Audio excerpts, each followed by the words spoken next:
एक लीला भई गोवर्धन में, एक गोपी, यही कलयुग की बात है और ज्यादा नहीं, 450 वर्ष पुरानी घटना।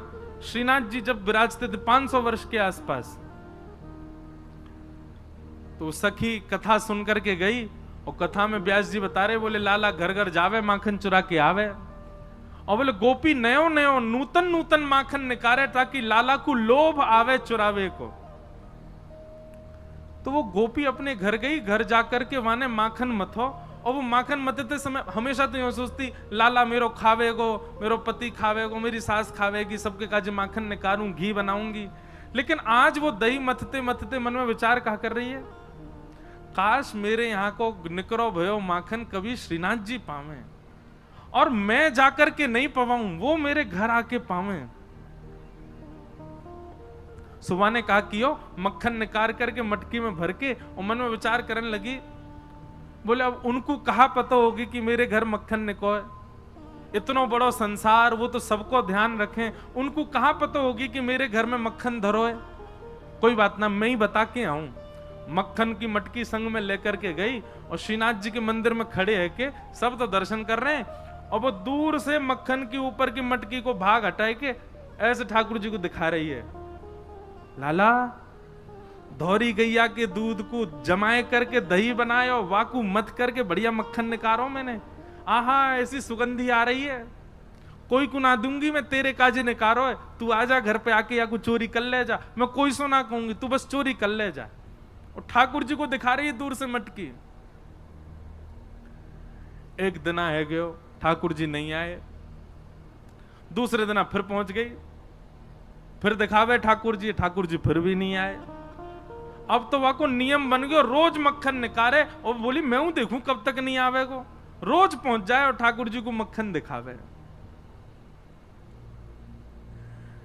महाराज कल गुरु जी आए ना हमारे, बता रहे एक बात, ठाकुर जी के लार टपकन लगी होठन में से वाक्य मक्खन को देख करके। और वही समय सामने, अब श्रीनाथ जी तो बिल्कुल मूर्तिमंत है कि खड़े हैं, सब दर्शनार्थी दर्शन कर रहे हैं, सामने कीर्तन गा रहे थे श्री कुम्भन दास जी।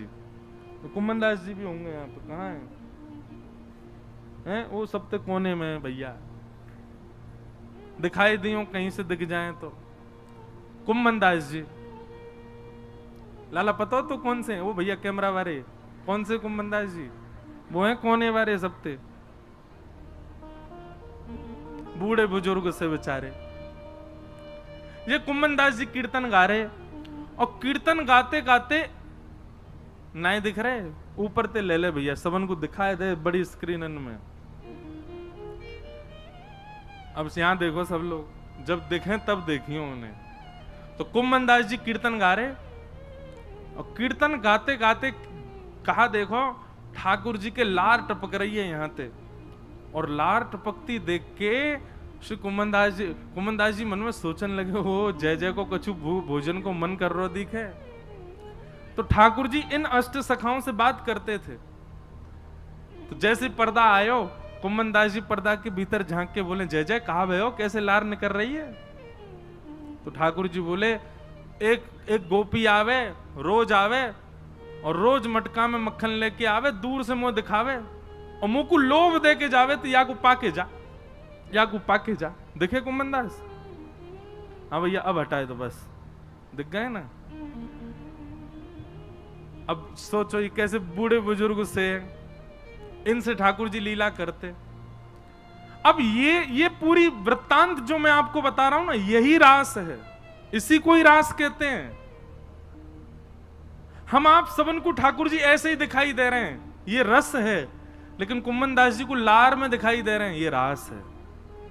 हमारे राधा रमन लाल जी वृंदावन में सबन को ऐसे दिखाई दें तो वो रस है, लेकिन कभी कभी प्रसन्न हो जाए तो उनके दो दांत दिखाई दें, वो रास है। वो रास बिहारी ठाकुर जी हैं।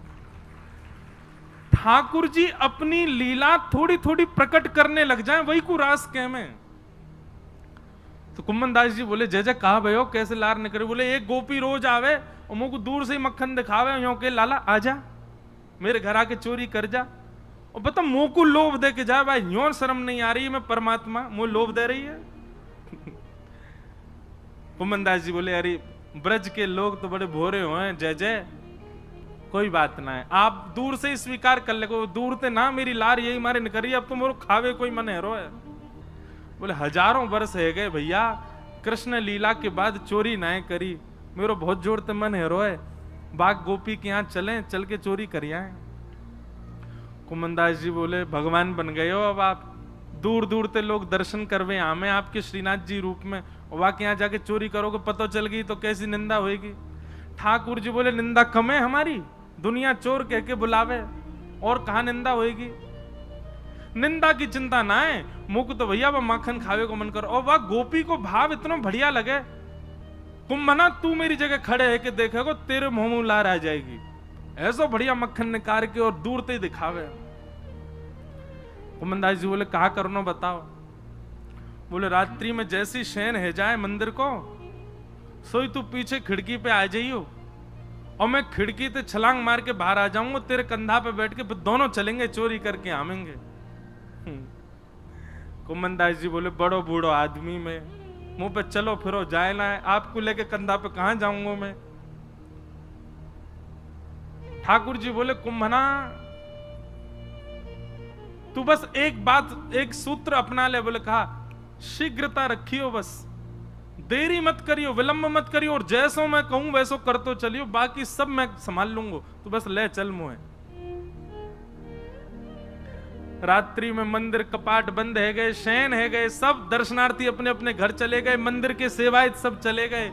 वास में कुंभनदास जी मंदिर के पीछे खिड़की पर जाके खड़े भये और शयन के वस्त्र धारण किए, थोड़ी छोटी सी पाग पहन रखी है, गले में 2 माल धारण कर रखी हैं, बढ़िया गुलाब को इत्र लगा रखो, पीतांबरी पहनी। श्रीनाथ जी ने अपने मूर्तिमंत रूप को सचल बना लियो, हाथ पांव सब सीधे है गए ठाकुर जी के, और खिड़की से ऐसे निकल करके बाहर आए, कुंभनदास के कंधा पे बैठ गए, दोनों पांव लटका लिए और सिर पकड़ करके ठाकुर जी ऊपर बैठ गए। अब तो छवि देखो कितनी सुंदर। अब ठाकुर जी कह रहे हैं कुंभना हाँ यहाँ से सीधो चल, आगे पोखर आएगी बातें दाएं को मुड़ जाइयो, पर माते आगे तो बाएं को मुड़ जाइयो। कुंभनदास जी तुम कब हुआ है वाकई यहाँ? बोले मैं गयो ना हूं, वो गोपी रोज आके मुझको बता के जावे कि मां मेरो घर है, आ जाइयो लाला। कुंभनदास जी के नेत्रों में आंसू आ जाते, आहा कितने बड़भाग, ये लीला मेरे साथ घट रही है, मुझे अनुभव हो रहा है, कितना कितना सुख है मेरे लिए।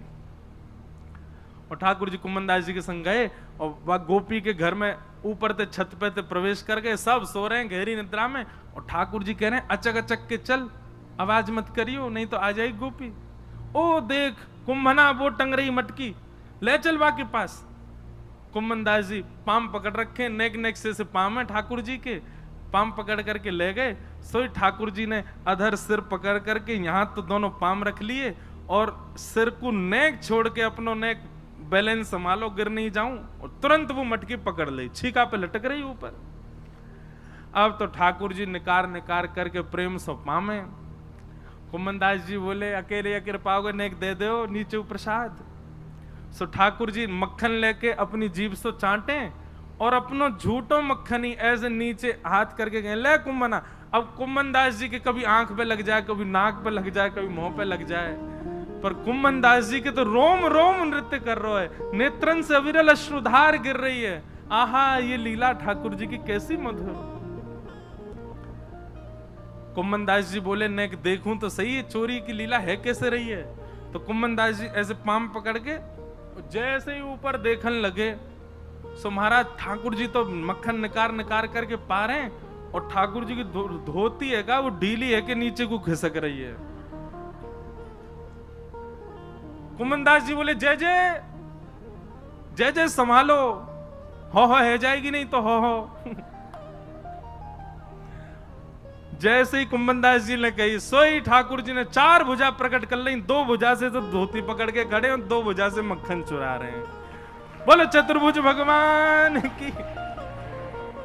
कुंभनदास जी बोले चतुर्भुज बहुत देखे लेकिन ऐसा नहीं देखो, 2 भुजान ते धोती पकड़ के खड़ो है और 2 भुजान से मटकी से मक्खन चुरा रहे है। और वह छवि को देख करके कुंभनदास जी तो अपनो सब बेसुध है गए। ठाकुर जी के पाम वाम सब छोड़ छाड़ दिए। अब तो वो तो बिल्कुल महाराज ढीले से पड़ गए, बेहोशी सी आ रही है उनको देख करके कि ये लीला मेरे संग क्यों है रही है।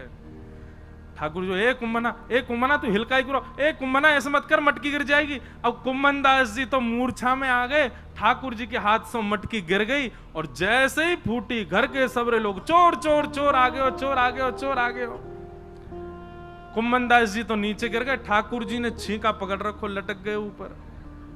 और लटके लटके ठाकुर जी ने देखी भाई आज पकड़े जाएंगे, तो जोर की एक छलांग मारी और ऊपर से भाज के महाराज ठाकुर जी तो भाज गए, कुंभन दास वहीं रह गो। इतने में ही गोपी आई। गोपी ने आके कही कौन चोर है, या में डंडा दो। 2-4 डंडा मार दिए महाराज, लेकिन कुंभन दास जी को कहां पीड़ा होनी। जब लालटेन जला करके देखी तो गोपी बोली ये तो कुंभन दास बाबा है, मंदिर में कीर्तन गावे। है रे बाबा, मैं तो मक्खन को ले जाती कि लाला भोग लगावे आएगो, और तू आगो यहाँ चोरी करवे, शर्म ना आई तो को है, बुढ़ापे में चोरी करे। कुंभन दास जी के तो नेत्रों से आंसू बह रहे, नेत्र खोल करके जब कहा कौन सी गोपी है तुम में ते जो मक्खन लेके जावे, तो गोपी बोली मैं हूं, मैं लेके जाऊं, मैं ही कहती लाला ते लाला काउदना आ जा। लाला तो आयो नहीं, जो बूढ़ो पड्डा आगो मेरे घर। कुंभन दास जी वाके चरणन में गिर गए और चरणन को हृदय से लगा करके तब कुंभन दास जी ने जो पद गायो, तू है सखी बड़ भाग बड़ी, नंदलाल तेरे घर आवत है।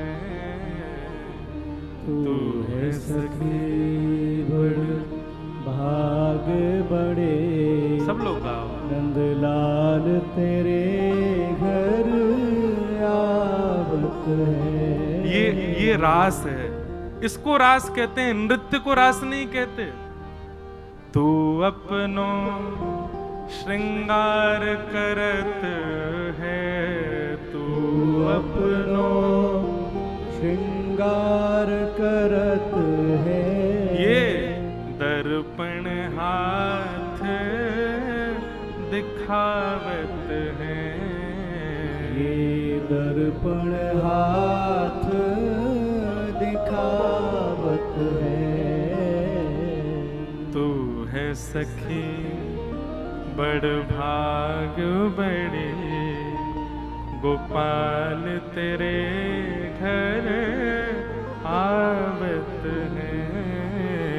तू है सखी बड़ भाग बड़े, गोपाल तेरे घर आवत है। निज कर गूथ सुमन के गजरा, निज कर गूथ सुमन के गजरा। ये अपने ही हाथ पहरावत है, ये अपने ही हाथ पहरावत है। तू है सखी बड़ भाग बड़े, गोपाल तेरे घर आवत है। तू है सखी बड़ भाग बड़े, गोपाल तेरे घर। अरे सखी मैं ना आया हूं तेरे घर चोरी करवे, जाकू तू लोभ दे के आई वही आया हूं मेरे संग में। गोपी बोली सांची कहो बाबा, बोले सांची कह रहा हूं। अरे भैया मैंने दुनिया ते उनके यश सुने पर उनते तेरो यश सुनो। तू कैसे दही मत है, कैसे मक्खन को भरे, कैसे लेकर के जावे, और तू कैसे कैसे अपने घर को पूरा मार्ग बतावे, वो सब ठाकुर जी अपने मुख से मुंह को सुना रहे। हर कोई उनको यश गावत, हर कोई उनको यश गावत। सब कोई उनको यश गावत, सब कोई उनको यश गावत पर वे तेरो यश गावत हैं, वे तेरो यश गावत है री। तू है सखी बड़ भाग बड़े, नंदलाल तेरे घर आवत है। तू है सखी बड़ भाग बड़े, नंदलाल तेरे घर आवत है। कुंभन दास लाल गिरधर के, कुंभन दास लाल गिरधर के, कुंभन दास लाल गिरधर के, कुंभन दास लाल गिरधर के। ये तो तेरे ही हाथ बिकावत हैं, ये तो तेरे ही हाथ अरे बिकावत है। बड़े बड़े ज्ञानी, बड़े बड़े तपी, बड़े बड़े योगी सन्यासी आके चले गए। जे कोई सो ऐसे ना मिलवे जामे, ये कोई सो ऐसे ना मिले, ये कोई की बात ना सुने, ये कोई की तपस्या स्वीकार ना करें। अरे हजार हजार वर्ष की तपस्या है वे, पर भी एक क्षण के दर्शन हो में। लेकिन तू भूरी भारी सखी, तू पढ़ी लिखी ना है, तो कछु आवे ना है, लेकिन तेरे भोरेपन पर रीच के जगत नियंता जगदाधार तेरे घर माखन खावे आयो। कुंभन दास लाल गिरधर के, कुंभन दास लाल गिरधर के। ये तो तेरे ही हाथ बिकावत है, ये तो तेरे ही हाथ बिकावत है री। तू है सखी बड़ भाग बड़े, गोपाल तेरे घर आवत हैं। तू है सखी बड़ भाग बड़े, गोपाल तेरे घर आवत है। बोल श्री राधा रमण लाल की। तो ये है रास। आपकी भावना से प्रसन्न है करके, आपके भक्ति से प्रसन्न है करके ठाकुर जी आपको वो अधिकार प्रदान कर दें कि उनकी अंतरंग लीला को आपको दर्शन है जाए, तब समझो ये रास है। तो रस से प्रारंभ है हमारी भक्ति। अभी हम रस में स्थित हैं। अभी हम जैसो खवा में ठाकुर जी खा लें, जैसो पहना में पहन लें, जहां ले जाएं वहां चले जाएं, पर यही परिवर्तित है जाए कि ठाकुर जी स्वयं आकर के मुंह को तुझे बना के खवा, मैं तो वो खाऊंगा, मैं तो जे पहनूंगा, मैं तो वहां जाऊंगा, मैं तो यूं करूंगा। इसी को रास कहते हैं। भक्ति की चरमोत्कृष्ट स्थिति को रास कहा जाता है, नृत्य रास नहीं है। तो फिर आप कहोगे फिर नृत्य क्यों होता है सब जगह, यहां पर भी भगवान नाच रहे हैं। भाई जब आप आनंद की सीमा पार कर लोगे ना, तो फिर पैर थिरकने ही लगेंगे, हाथ नृत्य करेंगे। कीर्तन प्रारंभ हो और तब आप सोचो अरे सब नाच रहे मैं नाच लूं, वो नृत्य नहीं। कीर्तन प्रारंभ हुआ और आप चाह रहे हो कि मैं ना उठूं और फिर भी नहीं रोक पाओ और नाचने लग जाओ, वही प्रेम की और आनंद की चरमोत्कृष्ट स्थिति होती है। घर पे ठाकुर जी आ जाएं, घर पे स्वयं चल करके श्याम सुंदर आ जाएं, तो आनंद में भर के नृत्य ना करोगे। तो ऐसे ही ब्रज गोपियों को ठाकुर जी ने वह सुख प्रदान कर दिया, वह अंतरंग भाव प्रदान कर दिया कि गोपियां आनंद में भर करके झूमने लगी। इसलिए वो रास नृत्य के भाव से दिखने लगा, लेकिन वास्तविक रूप से नृत्य नहीं है रास। तो रास की भूमिका प्रारंभ ऐसे हुए। भगवान पिता रात्रि शरदोत्फुल्ल मल्लिका, विक्षरन्तुम मनश्चक्रे योग मायामुपाश्रितः।